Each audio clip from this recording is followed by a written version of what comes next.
and the scale of and sheer amount of public land is also reflected in much of the Western United States as well. So it's really a characteristic that that also kind of bridges Alaska culture and employment to other parts of the U.S. But today I'm going to give you an overview of what visitor management looks like in the National Park Service, and specifically in Alaska National Parks. Visitor management is the interface of social science and policy, and has a long history as long as the U.S. national parks, because parks were really established to draw interest and tourism and investment to these regions of which they were. But in terms of planning and strategic social sciences, it's only been really instituted in the visitor management frameworks in the last 30 to 40 years. So I don't have slides about who I am, but I'll just briefly talk about my background before I jump in here. So I grew up in rural places, and so these in Eastern Oregon and Central Oregon, and these landscapes in Alaska really called to me for sure. So the wilderness always calls to me. And so after finishing my PhD in geography in the University of Bremen in northern Germany, I moved back to the United States and then took a job as the social scientist in Denali National Park and the lead social scientist in social science programs in the Alaska National Park system.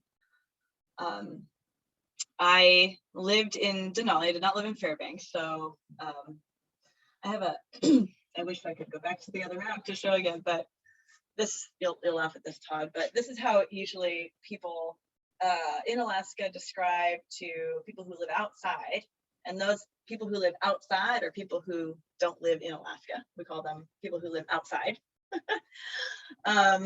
First time I heard that, I was like, no, really? Does someone live outside? So this is the Aleutian chain, and this is the big bulk of the state here, and Fairbanks is up here, Anchorage is down here, and Denali is right in the middle there. It's on the road, one of the main roads in Alaska, which are very few, as you know now. But still, I would have to drive 2.5 hours, or if I wanted to go to Anchorage, 4.5 hours to get groceries, to get food. I lived in a hut without running water, and my nearest neighbors were bears, and I often had lynx come visit me and stay on my porch and peek in the window even a couple times, which was pretty stunning. So when I moved to Lillehammer, it seemed pretty tame in comparison. But there is so much about Norwegian nature that that still really connects me actually to wilderness and reminds me of a lot of the shared issues and a lot of the shared benefits that we have in these two places. So hopefully I can draw some comparisons there. So I first want to talk a little bit about, this national park idea, and prepare give you a couple a sense of how the National Park Service in the United States really changed focus. Has it really changed and adapted over the years or not? So John Muir, as a famous guy, who's in the lower picture here, together with another famous guy, Theodore Roosevelt, who was the president of the United States. But John Muir talked and traveled a long time with Teddy to rally for the national park idea, which led to Yellowstone and Yellowstone National Park. The Yellowstone was really a grand experiment of its time, created in 1872 as the first national park in the world. It was placed under the management of the federal government with the goal of conservation and generating investment into the American West. The term conservation, so commonly applied before to coal, iron, and other raw materials of industry, were now applied to the so-called great and unusual works of nature, and interpreted in terms of public recreation. The boundaries of early parks were drawn around geological features, and this includes Denali as well, or drawn around geological features of the area believed would attract tourists to the region, and which led to this interesting balance in the National Park Service. Far from solely protecting ecosystems and wildlife, parks were the site of an aggressive management of natural landscapes to fit them into an ideal of what particularly Westerners had about nature and beautiful scenery. It marks when the Park Service was officially established in 1916, with Mather in charge, the mood of the parks changed from garrisoned reserves, it was actually a branch of the military for a while, to hospitality and the experience of nature. And the park became, the experience of nature became a resource to protect, just like scenery. So it marked an era, beginning of an era merging conservation with economic development. The mood changed slightly in the early 1930s when the advocate biologist George Melendez-Wright heralded the era of science-based natural resource conservation with his leading biological surveys. And it was his work that really sort of influenced away from this practice of what you can see in the little picture in the top right corner there, of feeding bears to attract them, again, for visitor enjoyment. So that really moved the focus a little bit away from that and more towards the ecosystem protection. In the early days, the wilderness concept also gained traction. It emerged from transcendental and national romantic periods that also characterized Europe at the time. Muir especially moved this dialogue from game resources to not just game resources to aesthetic, spiritual, and scientific qualities, which later underpinned a famous act in the United States, the Wilderness Act of 1964, where vast public lands were to receive highest protection. And it's one of the things that makes public lands in the United States, and particularly Alaska, very special, very special.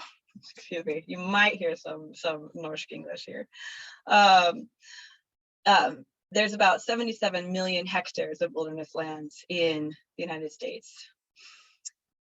So yeah, has it changed focus? We tend to understand history as linear and progressive, but the National Park Service, like every landscape, is made of legacies and meanings that are layered but never fully erased. And the wilderness concept especially bears the brunt of that. And its definition by law is an example because it frames what kind of relationships are allowable with, human relationships are allowable with nature in these lands. As we can understand from the grand experiment, Yellowstone experiment, the National Park Service valorized particular ideas of what constituted nature and what types of landscapes should be protected. So this is especially relevant for Alaska, which houses nearly a third of the protected wildland wilderness in the United States and much of its parklands, as you've learned. So now I'll jump into Alaska. It was particularly the wilderness in Alaska that drove the national level concern about extraction in this new state in 1960. It joined the US Union. And this really moved to set the stage of environmental governance and wilderness visitor management in Alaska. When the state joined the Union, Alaska Natives saw what became of indigenous peoples in most of North America, moved off traditional and vital homelands and into paltry and atrocious remnants of what they were. So they were pretty active early on, making specific land claims in this state, so they wouldn't lose these vast territories that are so obviously and beautifully represented by ecoregions connected to these wide-ranging landscapes and movement. So by this point, the U.S. government had improved a little bit in its treatment of Native peoples, and so federal territorial lands could not be transferred into private and state lands without these sovereign nations, without addressing these sovereign nations' very legitimate claims to them. Some act was needed to resolve this longstanding issue surrounding Aboriginal land claims in Alaska, and as well as to stimulate economic development. So that set the stage for this, the Alaska Native Clam Settlement Act, ANILCA, in 1971, which allowed the transfer of lands from federal ownership to state and native land claims, but it also it created all native land, moved all native land claims into 12, now 13 native corporations, which corresponded to major geographical regions and cultures. So now land sales and development could proceed business to business. And some feared that that meant Alaska was for sale. And this set the stage for ANILCA. So what many feared what would be a massive land grab on the part of oil, mining, and other extractive companies heralded this Alaska coalition to push for this law that was act that was set in place, the Alaska National Interest Lands Conservation Act, ANILCA. This coalition was comprised of conservation groups that were mostly non-Alaskans, local Alaskans advocating for open resource use, and Alaska Federation of Natives advocating for cultural preservation and subsistence. This act was a success in conservation, primarily because it was built on compromises. And after it provided for 18 million hectares of new national park lands in Alaska. The key word in ANILCA is access. And access is granted for Alaskans for the most part. If you can get somewhere, you can do it, except for motorized access in wilderness areas. But, and this means subsistence lifestyles are preserved. But it also means guided activities and nature-based tourism is facilitated as well. So this balance is hard to find, and managing access and quality of ecosystems is highly political with high economic stakes. So it's a key, ANILCA really sets the stage for what we contend with visitor management in Alaska parks. We need to be sure that access is there and provided and protected, but also we need to understand how visitation can impact these special ecosystems. So people's experience of parks and wilderness areas is understood through this standardized framework of the visitor experience resource protection and interagency approach to visitor use management, launched in 2011, the updated version. Experience-based management centers around an enduring concept in outdoor recreation literature that people engage in recreation to fulfill psychological needs. And motivations are considered central to behaviors.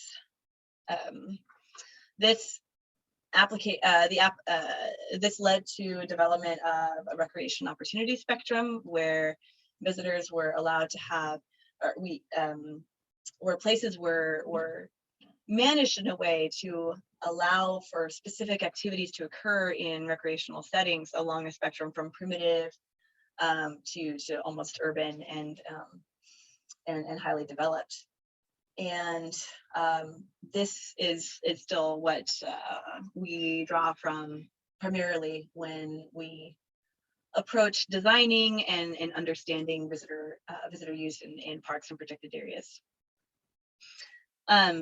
These frameworks have not changed drastically over the years, but parks now face faster sociological changes that don't necessarily line up with human preference for recreation experiences. So climate change together with nature-based tourism means tracking visitor experiences together with environmental conditions demands consistent monitoring.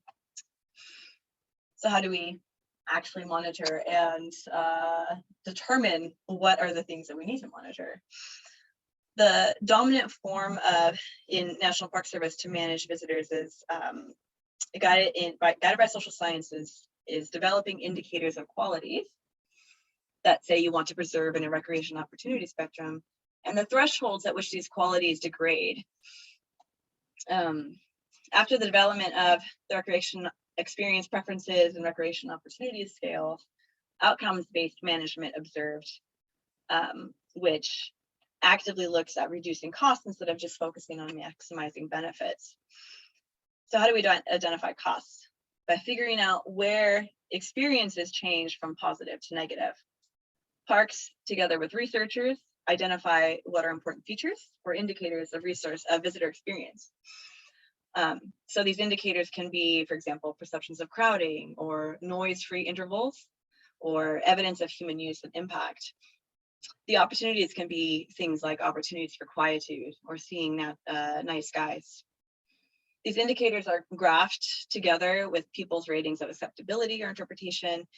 And when these drop below a line, a neutral line from pleasurable to annoying, that's when management knows that we need to do something to rectify this. And this is where social sciences and studies come in to really update management on what needs to happen, what the state and the condition of visitor experience are in different parks.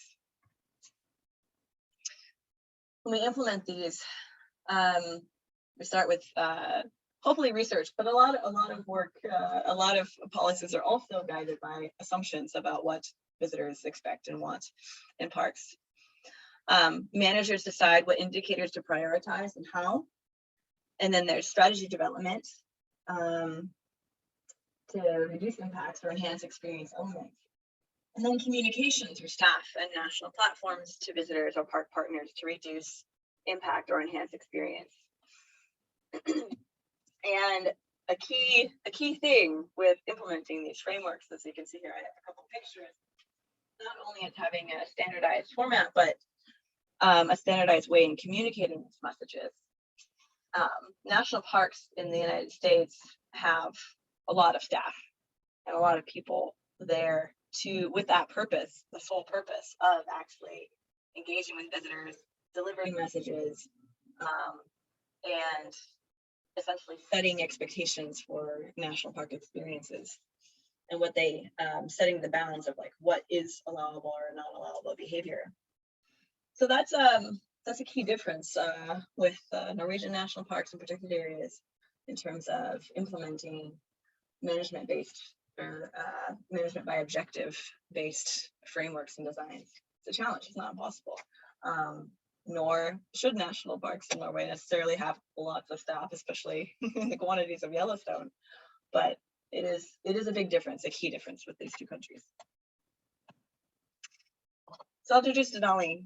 Denali National Park was founded in 1917, formerly Mount McKinley National Park. It was established after a key conservationist, as you see in the picture here, Charles Sheldon, saw the endemic Dall sheep population being hunted to the brink by gold miners to the region in the area of the park known as Kantishna. Denali has a long legacy of conservationists, naturalists, especially leading women in wilderness conservation, including Celia Hunter, Ginny Wood, and Marty Muri. Denali was an instrumental staging ground in the creation of the Wilderness Act of 1964 and later ANILCA, as we talked about, the act that grew Denali Park by 44% in 1980. Kind of a shock. Still really frames the relationships that the park has today with communities in the region, as you can imagine.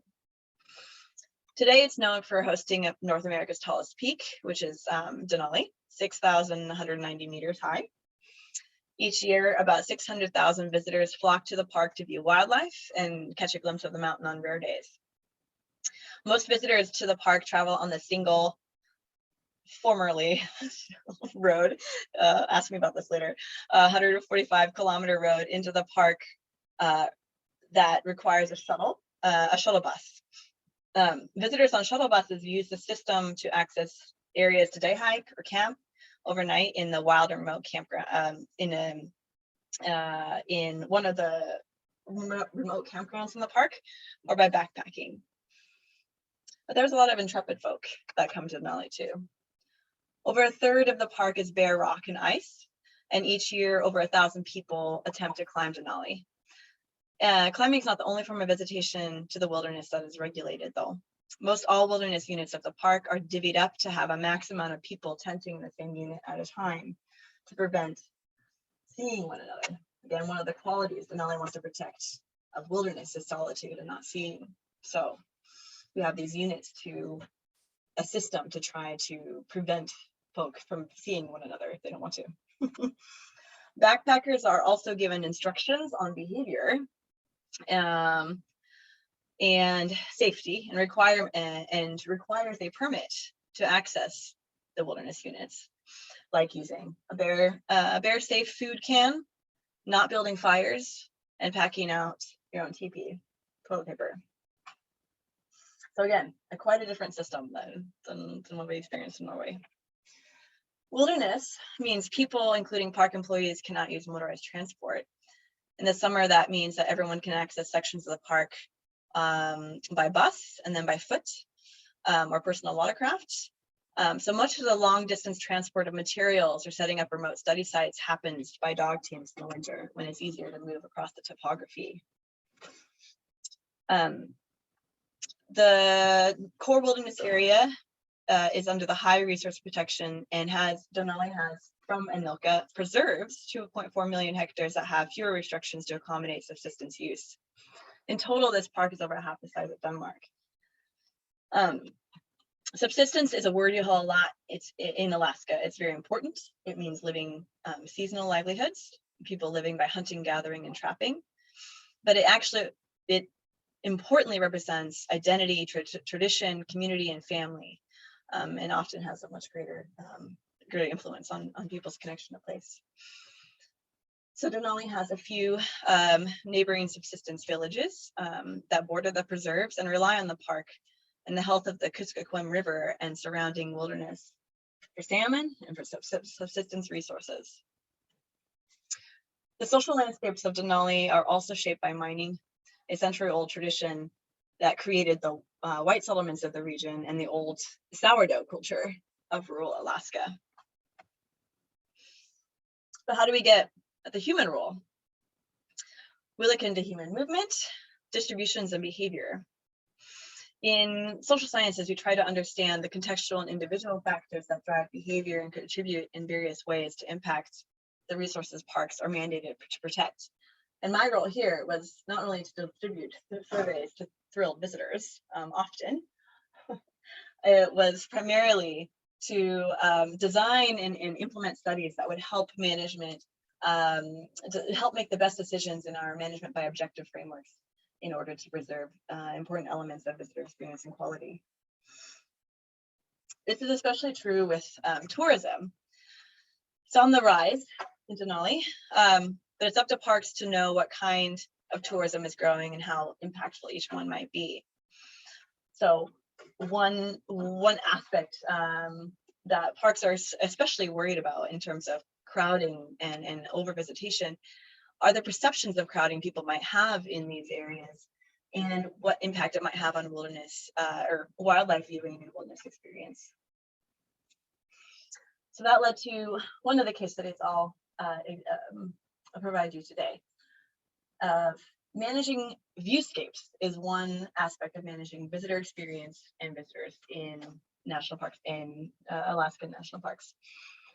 Viewscapes are important landscapes and opportunities to view stunning, opportunities to see wildlife, stunning mountains and scenery, visual scenery.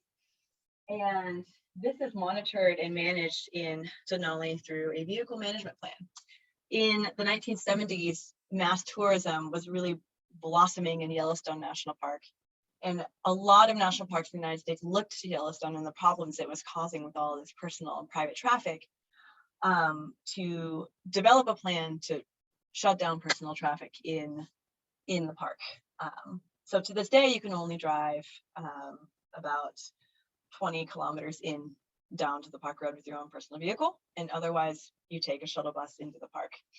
And that is exactly to reduce impacts of a lot of cars on people's ability to see wild and wilderness landscapes.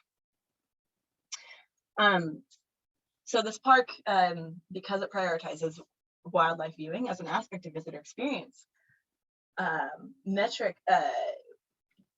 there are summer jobs that people that we sit on buses and observe how far away different wildlife species are to the buses, how often buses come into view, and then these are generate indicators of quality, as you can see, reflects that social norm curve I presented earlier, and shows us the predictability about seeing key wildlife species in the park. So this is the level of visitor management. Some indicators are taken to. Managing expectations, distribution, and waste behavior are also vital aspects of visitor experience. The opportunities to highlighted here are 3 studies I led about reducing improper disposal of waste and littering along trails through targeted messaging to people's expectations and norms and motivations they had coming to the park.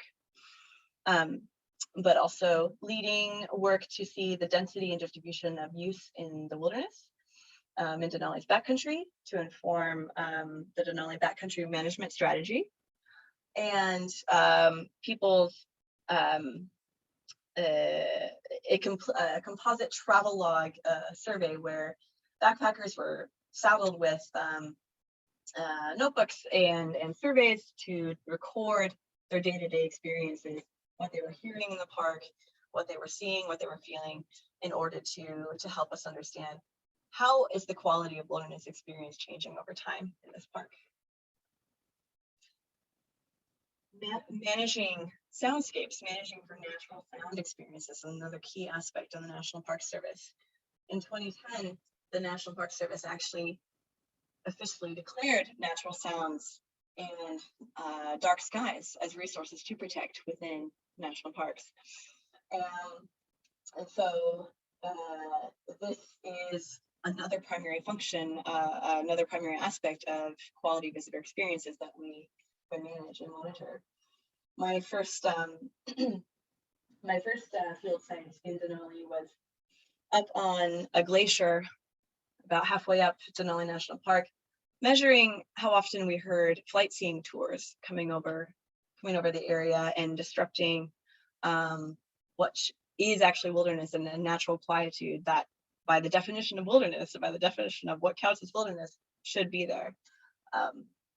And so that was used as indicators to help managers, help the park management come into better data-based conversations with local aviators about how their practices influence experience and what we can work on together to provide best practices to have both flight seeing tourism, but also have pristine wilderness experiences. Natural sounds are, our experience of place is multisensory. Sound is an important environmental signal that contributes to our sense of place in the way that humans and other species thrive. And when there's noise present, we have a limited window, a more limited window in which we can engage with the natural world. And that's what these domes in that picture on the left represent there. Each successive dome inward represents a 3 decibel increase in background noise or reduction of your listening area, your ability to hear and perceive things by half. So not a whole lot of ambient or anthropogenic noise can really reduce your experience of a place. Less connection to nature, in turn, has been shown to undermine sustainable and pro-environmental behavior. So if we can figure out what natural sounds are really important to underpinning this, we can really prioritize preserving these as well. But values play a key role in experience of sounds and what are important in characteristic sounds of regions as well, what provides a sense of place. And that is beautifully demonstrated here with this photo of a very, I would venture to say liberal Alaskan, but has a rather surprising bumper sticker that says, "I love airplane noise." And this really demonstrates how important expectations of what should exist in a landscape, what characterizes the identity of a place, do to how someone interprets either a negative impact or a positive impact of a human-made noise source. So say what you will about bumper stickers, but it does make a pretty quick assessment for attitudes. And finally, knowing human perception of soundscape or type of sound helps us to see how the visitor experience changes over the landscape in question. Overlaying sound permeation and distribution software with social survey data related to experience, perceptions, and values and attitudes can allow us to see where people's experience of a landscape and levels of annoyance or pleasure, depending on what trail they were hiking or what part of the park they're actually inhabiting, is connected to the actual propagation of noise sources. In this case, one of those flight seeing aircraft, where the darker is where people have declared the levels of noise to be very unacceptable,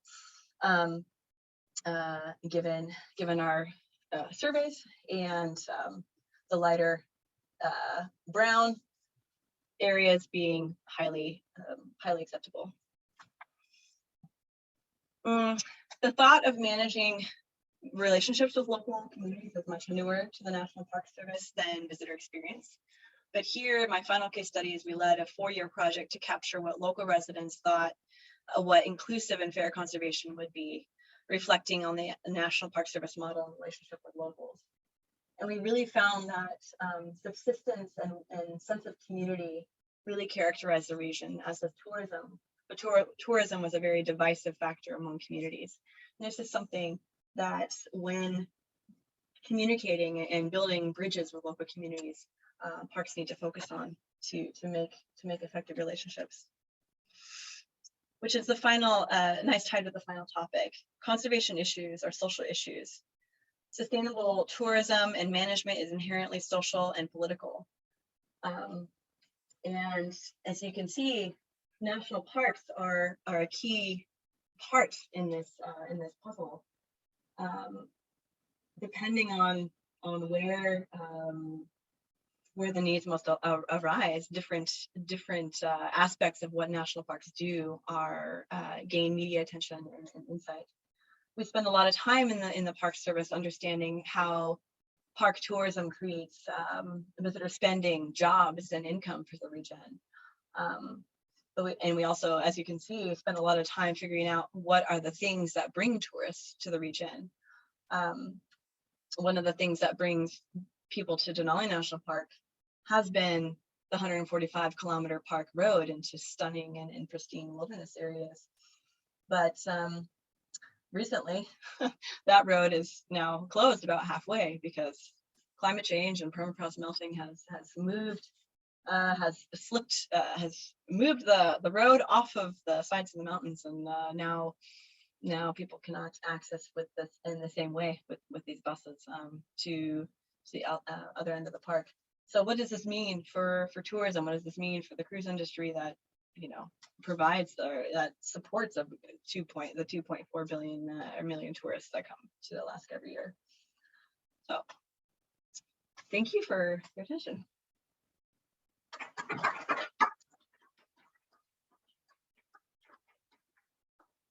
Questions, comments to Rose?